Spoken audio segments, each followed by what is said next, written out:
将客家美食全球化，弘光科技大学餐旅管理科师生一起发挥创意，将客家料理结合世界各地饮食特色，开发出新一代客家美食。要不失就是传统拥有的味道，就可能客家炒的元素都要在，然后再增添一点新的风味给它。客家炒就必备的干鱿鱼啊、五花肉啊、豆干这些，然后就额外加一点生菜，像我这次就结合生菜跟烤饼，就希望吃起来有那种墨西哥那种烤饼的感觉。墨西哥客家小炒口味独特，又不失客家风味。梅干文矿肉泡芙也令人眼睛为之一亮。那等下我会把它放进泡芙里面，然后挤上一些动物性鲜奶油。我们加鲜奶油是让它吃起来更滑顺，然后最后会撒上客家的擂茶。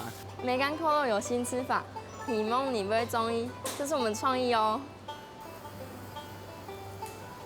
我们把老菜的主要元素留住，然后去加入新的现代人喜欢的东西，只有这样的结合来吸引现在的年轻人。这道黑森林姜丝大肠更是颠覆您的想象。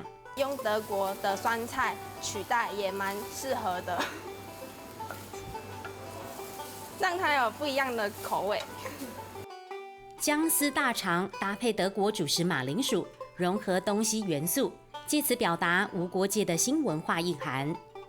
每次有新的 idea 出来，我们感觉不错，我们也有成就感。带着传统的养分，跟随心中的梦想，新一代的客家美食在同学们的努力下，巧妙地与世界无缝接轨。上课喽！希望唔會中醫，希望唔會中醫，希望唔會中醫。